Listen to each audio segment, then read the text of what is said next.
ಬಂದಿರುವಂತಹದ್ದು ಯಾವುದು? Knight of wands ಬಂದಿದೆ. ಯಾವುದೋ ಕೆಲವೊಂದು ನಿರ್ಧಾರಗಳನ್ನ ಮಾಡ್ತಾ ಇರುವಂತಹದ್ದು, ಧೈರ್ಯದಿಂದ ಕೆಲವು ನಿರ್ಧಾರಗಳನ್ನ ನೀವು ಮಾಡ್ತಾ ಇರುವಂತಹದ್ದು ರೆಪ್ರೆಸೆಂಟ್ ಆಗ್ತಾ ಇದೆ. ಆಕ್ಷನ್ಸ್ ಅನ್ನ ತಗೋತಾ ಇರುವಂತಹದ್ದು ನಿಮಗೆ ರೆಪ್ರೆಸೆಂಟ್ ಆಗ್ತಾ ಇದೆ ಬಾಟಮ್ ಆಫ್ ದ ಡಕ್ ಅಲ್ಲಿ. ಓಕೆ, ಇನ್ ನಿಯರ್ ಪಾಸ್ಟಿನಲ್ಲಿ ಏನಾಗಿದೆ? ನಿಮ್ಮ ಲವ್ ಲೈಫಿನ ವಿಚಾರವಾಗಿದ್ರೆ ದ ಫೂಲ್ ಕಾರ್ಡ್ ರೆಪ್ರೆಸೆಂಟ್ ಆಗಿದೆ. ತುಂಬಾನೇ ಚೆನ್ನಾಗಿದೆ, ಜಾಯ್ಫುಲ್ ಆಗಿತ್ತು, ಬಿಗಿನಿಂಗ್ ತುಂಬಾ ಚೆನ್ನಾಗೇ ಇದೆ. ಕಾರ್ಡ್ ಬಂದಿರುವಂತಹದ್ದೇನು? ವೀಲ್ ಆಫ್ ಫಾರ್ಚೂನ್ ಬಂದಿದೆ. ಸೊ ನಿಮ್ಮ ಲವ್ ಲೈಫಿನ ವಿಚಾರವಾಗಿ ನೀವು ಕೆಲವೊಂದು ಬದಲಾವಣೆಗಳನ್ನ ನೀವು ಮಾಡ್ಕೊಂಡಿರುವಂತಹದ್ದು ಇಲ್ಲಿ ರೆಪ್ರೆಸೆಂಟ್ ಆಗ್ತಾ ಇದೆ. ಕ್ವೀನ್ ಆಫ್ ಕಪ್ಸ್ ಏನನ್ನ ರೆಪ್ರೆಸೆಂಟ್ ಮಾಡುತ್ತೆ? ಸೊ ಕ್ವೀನ್ ಆಫ್ ಕಪ್ಸ್ ನೀವು ಯಾಕೆ ಬದಲಾವಣೆಗಳನ್ನ ಮಾಡ್ಕೊಂಡಿದ್ದೀರಾ? ಕೆಲವೊಂದು ರೀತಿಯ ಸ್ಟೇಬಲ್ ಇರಬೇಕು, ಬಹಳ ಕೇರ್ ಅನ್ನ ಮಾಡ್ತಾ ಇರುವಂತಹದ್ದು, ಲವ್ ಲೈಫಿನ ವಿಚಾರವಾಗಿ ಬಹಳಷ್ಟು ಇಂಟ್ರೆಸ್ಟ್ ಅನ್ನ ತಗೊಂಡಿರುವಂತಹದ್ದು ನಿಯರ್ ಪಾಸ್ಟಿನಲ್ಲಿ ರೆಪ್ರೆಸೆಂಟ್ ಆಗ್ತಾ ಇದೆ. ಓಕೆ, ಎಟ್ ಪ್ರೆಸೆಂಟಿನಲ್ಲಿ ಯಾಕೋ ನಿಮ್ಮಲ್ಲಿ 2 ಆಪ್ಷನ್ಸ್ಗಳಿರುವಂತಹದ್ದು ರೆಪ್ರೆಸೆಂಟ್ ಆಗ್ತಾ ಇದೆ. ಯಾಕೋ 2 ಆಲೋಚನೆಗಳನ್ನ ನೀವು ಮಾಡ್ತಾ ಇರುವಂತಹದ್ದು ಅಟ್ ಪ್ರೆಸೆಂಟಿನಲ್ಲಿ ರೆಪ್ರೆಸೆಂಟ್ ಆಗ್ತಾ ಇದೆ. 2 ಆಯ್ಕೆಗಳು ನಿಮ್ಮಲ್ಲಿ ಇರುವಂತಹದ್ದು, 2 ಆಲೋಚನೆಗಳನ್ನ ಮಾಡ್ತಾ ಇರುವಂತಹದ್ದು, ಏನೋ ಒಂದು ರೀತಿಯ ಕನ್ಫ್ಯೂಷನ್ಸ್ ಅಲ್ಲಿ ಇರುವಂತಹದ್ದು ನಿಮ್ಮ ಲವ್ ಲೈಫ್ ನ ವಿಚಾರವಾಗಿ ರೆಪ್ರೆಸೆಂಟ್ ಆಗ್ತಾ ಇದೆ. ಓಕೆನಾ? ಸೆಕೆಂಡ್ ಕಾರ್ಡ್ ಯಾವ್ದು ಬಂದಿದೆ? 10 ಆಫ್ ಕಪ್ಸ್ ಬಂದಿದೆ. ಸೊ 10 ಆಫ್ ಕಪ್ಸ್ ನಿಮ್ಗೆ ಫುಲ್ಫಿಲ್ಮೆಂಟ್ ಇರುತ್ತೆ, ಸಮಾಧಾನ ಇರುತ್ತೆ, ಖುಷಿಯಾಗಿರುತ್ತೆ ಅನ್ನೋದು ನೀವು ಆಲೋಚನೆಯನ್ನ ಮಾಡಿದ್ರಿ. 2 ಆಯ್ಕೆಗಳಲ್ಲಿ ಯಾವ್ದನ್ನ ಸೆಲೆಕ್ಟ್ ಮಾಡಬೇಕು? ಸೆಲೆಕ್ಟ್ ಅನ್ನ ಮಾಡ್ಕೊಂಡ್ರೆ ನನಗೆ ಖುಷಿಯಾಗಿರುತ್ತೆ, ಸಮಾಧಾನ ಆಗುತ್ತೆ ಅನ್ನೋಂತ ಯೋಚನೆಯನ್ನ ಒಂದು ಸಾರಿ ಮಾಡಿದ್ರೆ, ಇದರ ಮತ್ತೊಂದು ಸಾರಿ ನೀವ್ ಏನ್ ಅನ್ಕೋತೀರಾ? ಏನಾದ್ರು ನನಗೆ ಇದರಿಂದ ಮೋಸ ಆಗುತ್ತಾ, ಅಥವಾ ಇದರಿಂದ ನನಗೇನಾದ್ರು ತೊಂದರೆ ಆಗುತ್ತಾ, ನನ್ನನ್ನು ನಾನು ರಕ್ಷಣೆ ಮಾಡ್ಕೋಬೇಕಾಗತ್ತಾ ಅನ್ನೋಂತಹ ಆಲೋಚನೆಯನ್ನು ಕೂಡ ನೀವು ಮಾಡುವಂತದ್ದು ರೆಪ್ರೆಸೆಂಟ್ ಆಗ್ತಾ ಇದೆ. ಯಾಕೋ ನಿಮ್ಮಲ್ಲಿ ಸಮಾಧಾನ ಇಲ್ಲ, ಕನ್ಫ್ಯೂಷನ್ಸ್ ಇದೆ, 2 ಆಯ್ಕೆಗಳು, ಯಾವ ನಿರ್ಧಾರವನ್ನು ಮಾಡಬೇಕು ಗೊತ್ತಾಗ್ತಿಲ್ಲ. ಸೊ ಅದಕ್ಕೆ ನೋಡಿ, ನೀವು ಬೇಜಾರಿನಿಂದ ಮೂವಿಂಗ್ ಆನ್, ಬದಲಾವಣೆ ಆಗ್ತಾ ಇರುವಂತಹದ್ದು ರೆಪ್ರೆಸೆಂಟ್ ಆಗ್ತಾ ಇದೆ.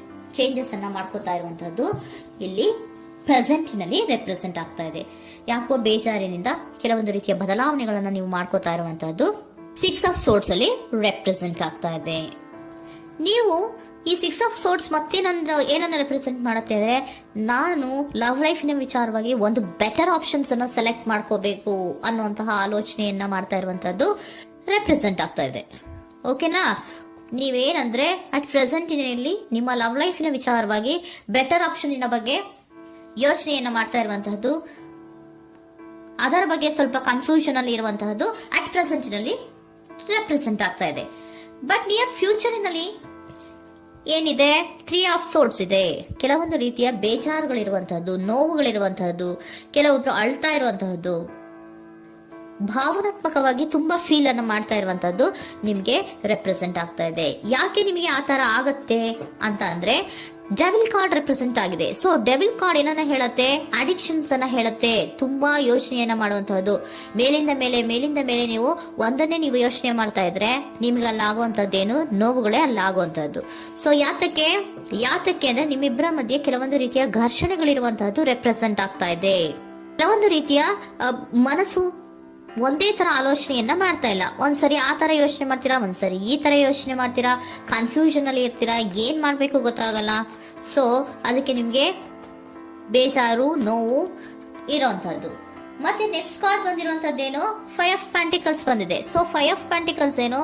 ತುಂಬಾ ಇದು ಕೂಡ ತುಂಬಾ ಬೇಜಾರಿನಲ್ಲೇ ಇರುವಂತಹದ್ದು, ಫೀಲಿಂಗ್ ಲೆಫ್ಟ್ ಔಟ್ ಆಗ್ತಾ ಇರುವಂತಹದ್ದು, ರೀತಿಯ ಒಂದು ಬ್ಯಾಡ್ ಸಿಚುಯೇಷನ್ ಅಲ್ಲಿ ಇರುವಂತಹದ್ದು, ಅಂದ್ರೆ ಯಾವಾಗ್ಲೂ ನೋವು ಪಡ್ತಾ ಇರುವಂತಹದ್ದು, ಯಾವಾಗ್ಲೂ ಯೋಚನೆ ಮಾಡ್ತಾ ಇರುವಂತಹದ್ದು, ಇಮಿಡಿಯೇಟ್ ಫ್ಯೂಚರಿನಲ್ಲಿ ಈ ರೀತಿ ರೆಪ್ರೆಸೆಂಟ್. ಓಕೆನಾ? ಸೊ ದ ಮೂನ್ ಕಾರ್ಡ್ ಏನನ್ನ ರೆಪ್ರೆಸೆಂಟ್ ಮಾಡುತ್ತೆ ಅಂದ್ರೆ, ರಿಯಾಲಿಟಿಯ ಕಡೆಗೆ ಹೆಚ್ಚು ಗಮನ ಕೊಡದೇ ಇರುವಂತಹದನ್ನ ರೆಪ್ರೆಸೆಂಟ್ ಮಾಡುತ್ತೆ. ಓಕೆನಾ? ಇದಿಷ್ಟು ನಿಮ್ಮ love reading. Next angel guidance ನಿಮ್ಗೆ ಏನ್ ಕೊಡ್ತಾರೆ ಅನ್ನೋದನ್ನ ನೋಡೋಣ. ನೋ ಅನ್ನೋಂತ ಆನ್ಸರ್ ಅನ್ನ ಕೊಡ್ತಾ ಇದ್ದಾರೆ. So no, not the right time. ನೀವೇನು ಕೂಡ ಈ ಕನ್ಫ್ಯೂಷನ್ ಅಲ್ಲಿ ಇದ್ದಾಗ ಯಾವುದೇ ರೀತಿಯ ಡಿಸಿಷನ್ಸ್ ನ ಮಾಡೋದಕ್ಕೆ ಇದು ಕರೆಕ್ಟ್ ಆಗಿರುವಂತಹ ಟೈಮು ಅಲ್ಲ.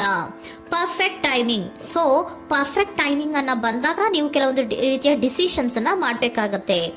ಯಾವಾಗ ಅಂದ್ರೆ ನೀವು ಮನಸ್ಥಿತಿಯನ್ನ ನೀಟಾಗಿ ಇಟ್ಕೊಂಡಾಗ, ಕೆಲವೊಂದು ರೀತಿಯ ಕನ್ಫ್ಯೂಷನ್ಸ್ ಇಂದ ನೀವು ಆಚೆ ಬಂದಾಗ, ಯಾವಾಗ ನೀವು ಕ್ಲಿಯರ್ ಥಿಂಕಿಂಗ್ ಅನ್ನ ಮಾಡ್ತೀರಾ ಅದು ಪರ್ಫೆಕ್ಟ್ ಟೈಮಿಂಗ್. ಸೊ ಆಗ ನಿಮ್ಗೆ ಕೆಲವೊಂದು ರೀತಿಯ ಫರ್ಗಿವ್ನೆಸ್ ಅನ್ನೋದು ಇರುತ್ತೆ ಅನ್ನೋದನ್ನ ಏಂಜಲ್ ಗೈಡೆನ್ಸ್ ನಿಮ್ಗೆ ಹೇಳ್ತಾ ಇದ್ದಾರೆ. ಸೊ ಹಾಗಿದ್ರೆ ಸರೆಂಡರ್ ಕಾರ್ಡ್ಗಳು ನಿಮ್ಗೆ ಏನ್ ಹೇಳುತ್ತಾರೆ ಅನ್ನೋದನ್ನ ನೋಡೋಣ.